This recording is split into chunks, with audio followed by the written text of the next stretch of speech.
Menangis bumi kini ku berpijak, ada jiwa yang tenang di hariku. Tak pernah ada duka yang terlintas, ku bahagia. Ingin ku lukis semua hidup ini dengan cinta dan cita yang terindah. Masa muda yang tak pernah kan mendung, ku bahagia. Dalam hidup ini alami semua cerita indahku, saat-saat remaja yang terindah tadi. Selamat pagi, Assalamualaikum warahmatullahi wabarakatuh. Waalaikumsalam warahmatullahi wabarakatuh. Bagaimana kabar kalian semua hari ini?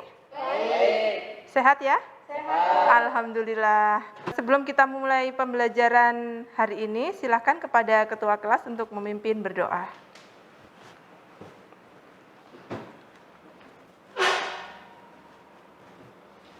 Sebelum memulai pembelajaran hari ini, alangkah baiknya kita berdoa. Berdoa mulai.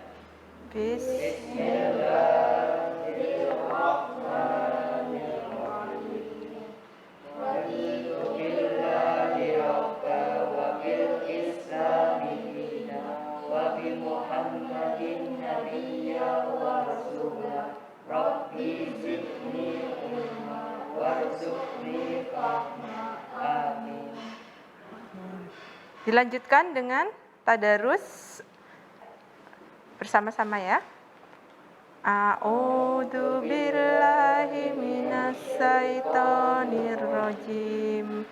Bismillahirrahmanirrahim. Wasamsi wadduhaha wal qamari idza talaha wan nahari idza jallaha wal laili idza yaghshaha wal ardi wa ma tahaha alaihim rabbuhum bidambihim fasawwaha wa la yakhafu uqbaha. Sadaqallahul adzim. Terima kasih kepada Fatir yang telah memimpin berdoa. Sebelum kita memulai pelajaran hari ini, seperti biasa, kita akan mengingat kembali menumbuhkan rasa nasionalisme kita dengan menyanyikan lagu hari ini Garuda Pancasila. Bisa semua ya?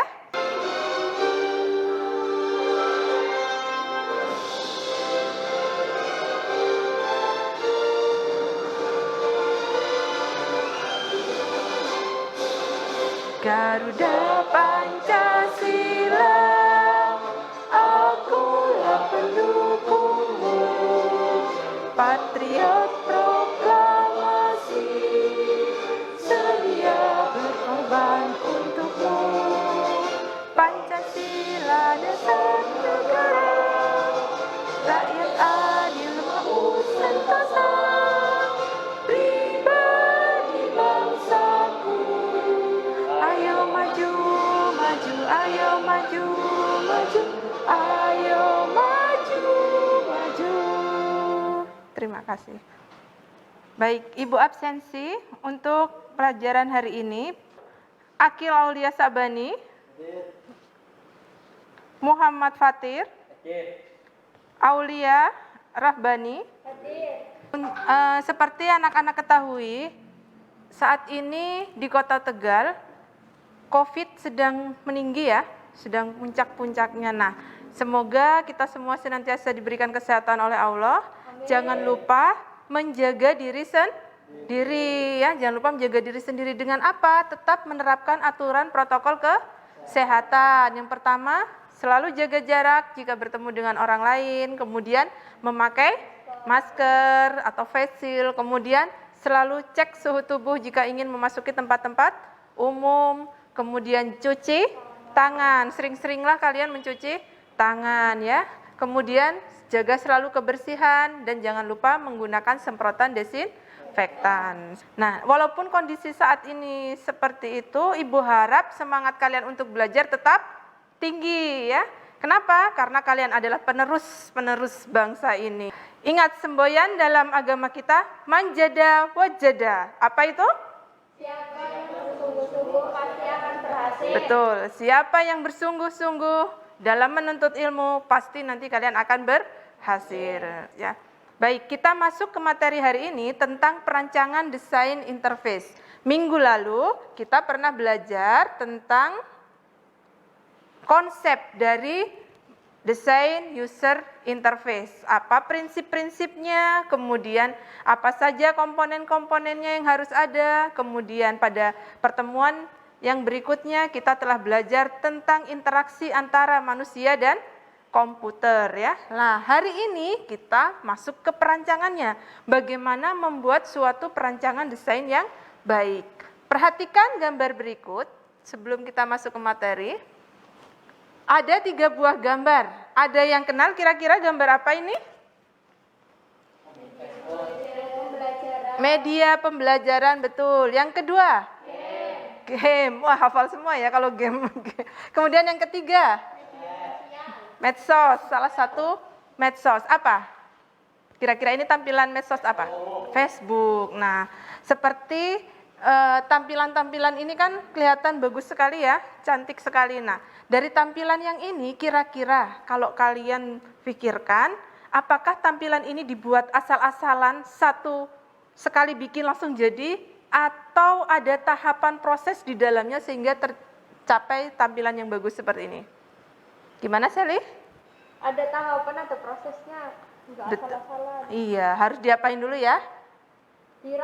Dirancang, betul. Jadi harus didesain atau dirancang terlebih dahulu supaya memiliki tampilan yang bagus. Nggak mungkin kan seseorang membuat tampilan belajar hijaiyah itu di dalamnya ada komponen belajar, ada game, kemudian ada info, ada petunjuk. Itu pasti dari suatu buah pemikiran seperti itu.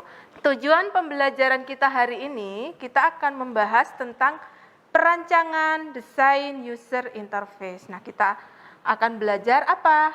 Diharapkan nanti peserta didik dapat mendesain perancangan desain user interface pada multimedia interaktif. Nah, kita lebih fokus pada multimedia interaktif, tepatnya yaitu tentang media pembelajaran. Kenapa Bu kok kita akan belajar tentang media pembelajaran? Karena salah satu soal di ujian kompetensi siswa adalah siswa harus mampu membuat suatu media pembelajaran. Nah, kemudian yang kedua, tujuan kita adalah peserta didik nanti setelah melakukan perancangan itu dapat menyajikan hasil perancangan desain user interface-nya. Artinya apa? Kalian percaya diri, kalian berani untuk maju dan tampil ke depan melakukan presentasi. Nah, seperti itu. Harus bisa ya? Pasti bisa ya? Bisa, harus. Kemudian selanjutnya, coba. Nah, perhatikan perbandingan tampilan 2 buah website ini. Dari kedua interface berikut, nih misalkan Ibu sebagai user atau kalian sebagai user, jika akan membeli kursi, mana yang akan kita pilih? Apakah tampilan website A atau tampilan website B? A. Kenapa? Alasannya apa? Karena? Gambarnya tertata dengan rapi. Betul, gambarnya tertata rapi. Betul. Ada lagi? Kenapa? Fatir? Lebih jelas. Lebih jelas, betul. Detailnya itu mudah sekali dilihat ya oleh user. Kemudian apa lagi? Mutia apa? Lebih mudah untuk mencari, betul. Nah, betul semua ya. Kenapa kita tidak pilih B? Lihat, desain yang B ini pusing ya. Semua dicampur aduk, ya seperti itu. Semuanya dicampur aduk menjadi satu. Sedangkan kalau desain yang A ini lebih mudah mencarinya. Tatanannya bagus, rapi. User juga mudah kalau kita mau mencari rincian misalkan tentang kursi. Tinggal diklik kursinya, maka akan muncul submenu kursinya. Seperti itu. Dalam perancangan sebuah desain user interface, ada 3 persyaratan yang harus dipenuhi oleh desainer. Apa itu? Yaitu sebuah antarmuka harus sederhana. Jadi tidak usah kita membuat suatu antarmuka yang terlalu rumit, jelimet seperti itu ya. Sederhana saja, yang penting kena ke usernya. Nah, seperti itu. Kemudian antarmuka harus lengkap. Nah, seperti tadi ya, kursi tadi harus lengkap. Ada tampilan menu awalnya, ada tampilan submenunya, kemudian kalau diklik detailnya juga ada. Nah, itu sangat mudah sekali user untuk menggunakannya. Kemudian yang ketiga, sebuah antarmuka harus memiliki kinerja yang cepat. Artinya apa? Memudahkan user. Artinya kalau kita klik ini langsung muncul responnya apa? Hasil kliknya seperti itu. Tidak berat diakses seperti itu, sehingga bisa mencari informasi dengan cepat. Nah, kemudian selanjutnya elemen-elemen perancangan antarmuka. Elemen-elemen perancangan antarmuka ada 4, yaitu mendefinisikan konsep. Jadi di sini seorang desainer antarmuka itu adalah mengumpulkan kebutuhan-kebutuhan pengguna dan mendefinisikan desain secara konseptual. Artinya, kalau kita mau membuat suatu tampilan suatu tampilan aplikasi, maka kita definisikan dulu konsepnya. Apakah tampilan ini untuk anak-anak, remaja, atau dewasa? Itu berbeda ya tampilannya. Kalau anak-anak cenderung ceria, warna-warni ya, seperti itu ya. Kalau remaja, mungkin remaja saat ini sukanya apa? Misalkan K-pop dan sebagainya ya, anime dan seterusnya. Terus kemudian kalau dewasa, kalau dewasa itu tampilannya yang sederhana, elegan, modern ya, kayak gitu. Nah, jadi beda antara kebutuhan anak-anak, remaja dan dewasa. Kemudian yang kedua, memvalidasi konsep. Jadi tadi sudah mengumpulkan kebutuhannya, kemudian kita evaluasi apakah yang tadi sudah kita kumpulkan informasinya sudah tepat atau tidak. Kemudian yang ketiga adalah merancang. Jadi proses perancangannya di sini dirancang oleh seorang desainer tadi. Nanti ada tahapan-tahapan dalam perancangannya. Ibu jelaskan lebih lanjut nanti. Kemudian yang terakhir yaitu pengembangan. Artinya setelah jadi, maka produk yang kita hasilkan, aplikasi yang kita hasilkan itu akan diuji. Paling tidak, kalau kalian yang membuat, maka yang menguji adalah temannya. Nah, kira-kira tampilan kita itu mudah tidak sih digunakan? Seperti itu ya. Nanti temannya akan memberikan respon. Jadi, ini ada yang kurang. Nah, temannya akan menyampaikan kurangnya adalah di sini dan kita melakukan perbaikan. Paham sampai sini? Paham. Oke, siap. Selanjutnya. Nah, dalam merancang prototipe user interface terbagi atas beberapa bagian. Kita dalam membuat suatu tampilan media pembelajaran nanti akan menggunakan yang namanya sketsa atau coretan. Jadi pertama nanti kita akan membuat coretan kasar nih, tampilan kita seperti apa. Tadi Ibu sudah perlihatkan di awal media pembelajaran huruf hijaiyah, ya. Tampilan awalnya saja. Nah, itu kalian sebelum membuat seperti itu dirancang dulu. Kira-kira dalam suatu tampilan yang kotak di komputer atau HP nantinya, nah itu terdiri dari apa? Ada judulnya misalkan, ada tombolnya, ada picture-nya ya, dan seterusnya. Ada suaranya mungkin. Nah, itu yang kita rancang. Itu yang akan kita buat desain sketsanya terlebih dahulu. Bentuknya bagaimana? Bentuknya adalah seperti ini ya. Untuk sketsa bentuknya seperti ini. Nah ya, hanya coretan-coretan kasar seperti itu. Selanjutnya yaitu yang kedua, wireframe. Wireframe itu nanti dibuat dengan menggunakan aplikasi. Jadi setelah kita bikin sketsa, kita gunakan aplikasi yang namanya bisa Balsamiq, Exure, kemudian InDesign. Nah, kita masukkan hasil rancangan kita yang berbentuk sketsa tadi ke dalam aplikasi. Nah, setelah itu yang ketiga kita akan membuat yang namanya mockup. Nah, kalau mockup ini apa sih? Mockup sama menggunakan aplikasi yang namanya mockup, makanya disebut sebagai proses mockup. Nah, bedanya apa dengan wireframe? Bedanya dalam mockup itu sudah ada warna-warnanya, jadi lebih lebih real ya, lebih real untuk seperti aplikasi aslinya. Ada warnanya, sudah ada gambarnya dan seterusnya. Kemudian yang terakhir adalah rancangan prototipenya. Nah, rancangan prototipenya itu adalah tahapan akhir di mana sistem tersebut sudah bisa digunakan oleh user. Nah, sudah jadi contohnya ini. Kalau kita mau mendesain suatu aplikasi ya ini. Nah, ini sudah jadi nih, sudah prototipenya. Nah, siap untuk digunakan oleh user. Setelah kita buat prototipenya, baru kita uji, ya, lakukan pengujian, serahkan kepada teman, misalkan minta diuji. Apakah aplikasi yang kita buat sudah sesuai atau belum, seperti itu. Sampai sini ada yang ditanyakan? Dari rancangan tadi, pertama membuat sketsa, kedua membuat wireframe, ketiga mockup, dan yang keempat adalah prototype. Selanjutnya, dalam proses perancangan interface media pembelajaran, kita pernah membuat flowchart ya? Masih ingat? Masih. Ah, pinter. Nah, flowchart adalah, oh ya, bagaimana Mbak? Flowchart adalah desain yang menggunakan simbol. Betul sekali. Flowchart adalah desain yang menggunakan simbol-simbol yang sudah ditentukan. Contohnya seperti ini, ada simbol persegi panjang, ada garis, dan seterusnya ya. Nah, di sini misalkan kita membuat suatu perancangan interface yang terdiri dari pertama halaman intro.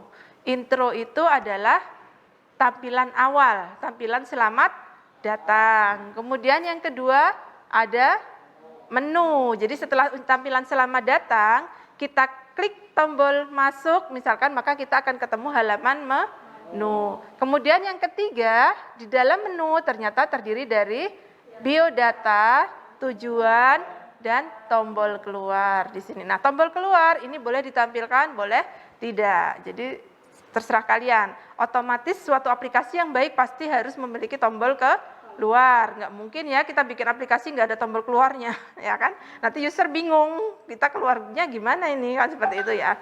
Nah, di sini kita berarti memiliki berapa halaman? 3, ada lagi? 4. Nah, yang benar mana? Yang benar 4. Mana sih halamannya ini? Pertama halaman intro, yang kedua halaman menu, yang ketiga adalah biodata, yang keempat adalah tujuan. Nah, setelah kita membuat flowchart, nanti kita akan masuk ke dalam storyboard. Kita akan membuat storyboard. Nah, yang kita gunakan adalah storyboard double kolom ya. Double kolom isinya apa saja? Isinya terdiri dari nomor scene atau nomor halaman, kemudian keterangan, kemudian visual, kemudian audio. Nah, di sini nomor scene, misalkan nomor 1 atau halaman 1. Tadi di sini halaman 1 adalah intro, maka kita harus match antara flowchart dengan storyboard. Berarti di sini nomor 1 adalah tertulis keterangannya intro. Kemudian visualnya adalah apa? Oh, penjelasan dari intro ini, yaitu menampilkan judul aplikasi yang tertulis adalah aplikasiku. Contohnya berarti kita bayangkan nanti tampilan awalnya, intronya berarti tertulis judul aplikasiku. Seperti itu ya. Dengan tambahan-tambahan picture, animasi, dan seterusnya. Ditambahkan, nanti di visual dituliskan animasinya apa, picture-nya kalau punya judul atau titel judulnya apa, dan seterusnya. Kemudian audionya apa? Oh, audionya misalkan instrumen apa, ditulis di sini. Tapi kalau nggak ada Bu, saya nggak pakai audio, ya berarti hanya dicoret saja, seret ya, seperti itu. Begitu seterusnya. Jadi kalau kita punya 7 halaman, ya berarti di sini nomor scene-nya atau nomor halamannya juga sebanyak 7, betul. Jadi sesuaikan, harus sama antara flowchart dan storyboard. Baik, selanjutnya setelah kita membuat flowchart dan storyboard, kita akan membuat yang namanya desain sketsa. Nah, yang tadi sudah Ibu jelaskan ya, sketsa itu adalah gambaran kasar. Nah, gambaran kasarnya seperti apa? Nah, seperti ini. Jadi kita gambar saja di kertas, ya, kalian gambar pakai pensil atau pulpen, ya sebaiknya sih kalau mendesain pakai pensil, agar kalau salah bisa dihapus, betul. Nah, siapkan. Nah, terdiri dari apa saja Bu sketsanya? Terdiri dari yang sama dengan tadi di flowchart dan storyboard. Jadi kalau di flowchartnya tadi ada 4 halaman, di storyboardnya ada 4 halaman, maka desain sketsanya juga ada 4. Sampai di sini yang Ibu jelaskan tadi, ada yang belum dipahami atau sudah paham semua? Sudah paham. Bu, saya mau tanya. Oh ya, silakan gimana? Saya lupa cara mengaitkan flowchart dengan storyboard. Oh ya, baik. Bagaimana cara mengaitkan flowchart dan storyboard? Baik, semuanya perhatikan ke depan. Dalam suatu perancangan, ya, dalam suatu perancangan desain user interface, pertama adalah kita tentukan dulu temanya, ya. Jadi temanya kita tentukan. Temanya apa? Misalkan Sita akan membuat desain interface belajar huruf hijaiyah. Berarti temanya adalah membuat aplikasi belajar huruf hijaiyah. Kemudian yang kedua, setelah kita menentukan tema, kita membuat flowchart. Nah, kita buat flowchartnya. Ada berapa bagian submenu? 4, betul. Pertama, kita masukkan dulu halaman 1 menu. Nah, Bu, kok langsung menu? Kok tidak ada intro?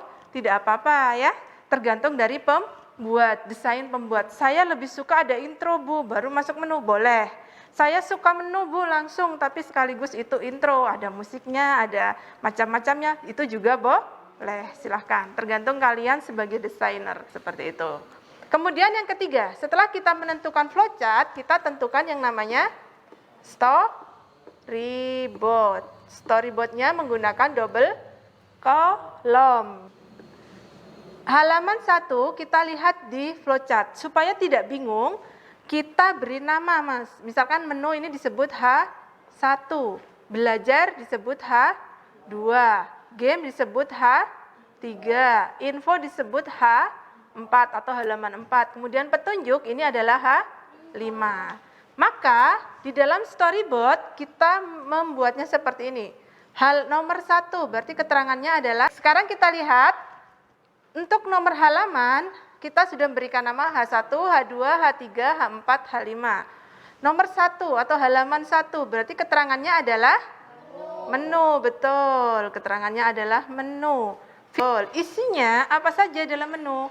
Dilihat di situ ada 4 isi. Di sini ada belajar, game, info, dan petunjuk. Tuliskan di sini ada 1 belajar, kedua game, ketiga info, dan yang keempat petunjuk. Kemudian visualnya itu adalah judulnya. Misalkan di situ judulnya apa tadi? Belajar hijaiyah. Kemudian ada buttonnya ya. Terdiri dari button, kemudian ada efek transisi misalkan. Audionya misalkan adalah ayo belajar .mp3. Nah, sampai sini paham? Oke, sekarang untuk halaman kedua, silakan Fatir yang tadi menanyakan kalau sudah paham. Kira-kira keterangan untuk nomor 2 apa? Baik, selanjutnya untuk halaman kedua, Akil yang menanyakan. Kira-kira halaman kedua apa Mas isinya dari keterangan? Belajar. Ini adalah dalam kurung submenu. Nah, dan seterusnya. Sampai di sini paham?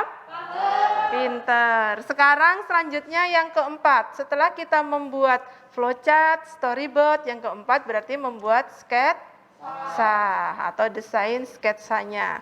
Desain sketsanya memiliki 5 halaman, maka kita sediakan 5. Sampai di sini ada yang ditanyakan? Tidak. Bagus. Berarti sudah bisa semua ya? Sudah paham ya? Alhamdulillah. Nah, kalau sudah paham, selanjutnya nanti kalian akan mengerjakan LKPD ya. Ini Ibu akan bagi LKPD-nya. Setiap siswa mengerjakan secara berkelompok. Perhatikan ke layar. Nah, di sini LKPD kalian akan berbentuk seperti ini ya. Kalian kerjakan soal praktek kejuruan, nama kelompoknya dimasukkan. Setelah itu, kalian kerjakan tugasnya gambar kerjanya. Di sini temanya apa, diisi. Struktur navigasinya, kemudian flowchart-nya itu kalian isi. Untuk editingnya kalian bisa download ya, nanti kalian buka dengan Google Dokumen seperti itu. Kemudian edit dengan menggunakan Office biasa, MS Word. Nah, di sini kalian nanti nama kelompoknya dimasukkan, kemudian ini ya. Temanya apa dituliskan di sini, struktur navigasinya apa, kemudian gambar flowchart yang sudah kalian buat dengan tangan dimasukkan ke sini dengan menggunakan MS Office atau MS Word. Lalu setelah kalian menyelesaikan LKPD, kalian buka post-testnya. Nah, post-testnya di dalam GCR yaitu tentang materi hari ini, kalian masukkan nama, kelas, kemudian dikerjakan soal-soalnya. Nah, ini. Kemudian setelah kalian menyelesaikan post-test, kalian buka refleksi pembelajaran. Nah, refleksi pembelajaran isikan nama, kelas, kemudian kalian berikan asumsi pembelajaran tentang hari ini. Bagaimana tentang pembelajaran ini, apakah sangat menyenangkan, senang, biasa saja, atau membosankan. Nah, hal itu akan menjadi masukan untuk Ibu pembelajaran ke depannya.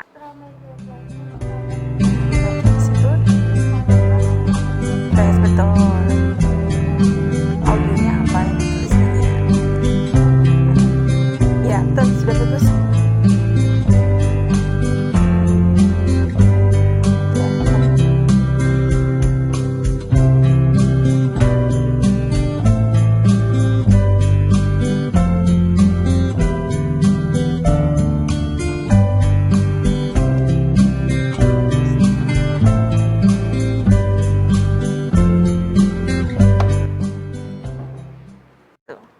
Assalamualaikum warahmatullahi wabarakatuh. Waalaikumsalam warahmatullahi wabarakatuh. Kami perwakilan dari kelompok 1 akan menyampaikan hasil diskusi. Kami kelompok 1 membuat tema pembelajaran, temanya media pembelajaran makromedia flash. Flowchart yang pertama, halaman pertama, intro, menu, pengenalan, materi animasi, dan profil. Dihubungkan dengan storyboard. Halaman yang pertama, intro. Yang keempat, kita bikin sketsa. Barangkali ada yang mau ditanyakan? Ya, Sekian dari kelompok kami. Wassalamualaikum warahmatullahi wabarakatuh. Waalaikumsalam warahmatullahi wabarakatuh. Terima kasih kepada kelompok 1 yang sudah maju. Berikan aplaus. Alhamdulillah semua sudah maju, terima kasih, hasilnya bagus-bagus ya. Ada yang membuat media pembelajaran makromedia flash, ada yang membuat media pembelajaran belajar tentang renang, ada tentang fisika, dan seterusnya, bagus sekali. Baik, sampai pertemuan ini Ibu harap semuanya paham ya? Bagus. Nah, sekarang Ibu ingin menanyakan bagaimana refleksi kalian tentang pembelajaran hari ini, apakah sudah bagus atau ada yang perlu diperbaiki? Sudah bagus, baik. Selanjutnya, ada yang bisa menyimpulkan tentang kesimpulan hari ini, pelajaran kita? Oh ya, silakan Mas. Bahwa dalam membangun suatu interface harus sederhana, memudahkan user, dan konsisten. Untuk pembuatan rancangan tersebut antara lain 1. Membuat flowchart, 2. Membuat storyboard, 3. Membuat sketsa, 4. Memprosesnya menggunakan aplikasi tertentu. Pintar, bagus sekali. Ya, untuk materi kita hari ini secara keseluruhan adalah kita belajar tentang perancangan desain interface, di mana dalam perancangan desain interface itu cukup dengan perancangannya yang sederhana, konsisten, dan memudahkan user. Dalam perancangan desain interface itu kita harus melalui beberapa proses atau tahapan. Yang pertama adalah membuat flowchart, yang kedua membuat storyboard, dan yang ketiga adalah membuat sketsanya. Nah, terima kasih. Minggu depan kita akan belajar mendesain dengan menggunakan sebuah aplikasi berbasis halaman. Terima kasih untuk semuanya. Sebelum kita tutup pelajaran hari ini, silakan kepada Fatir selaku ketua kelas untuk memimpin berdoa. Untuk mengakhiri pelajaran hari ini, alangkah baiknya kita berdoa. Mulai. Bismillahirrahmanirrahim. Allahumma arinal haqqa haqqan warzuqna ittiba'ah wa arinal batila batila warzuqna ijtinabah. Amin. Alhamdulillah. Terima kasih kepada Fatir yang sudah memimpin berdoa. Selamat siang. Assalamualaikum warahmatullahi wabarakatuh. Waalaikumsalam warahmatullahi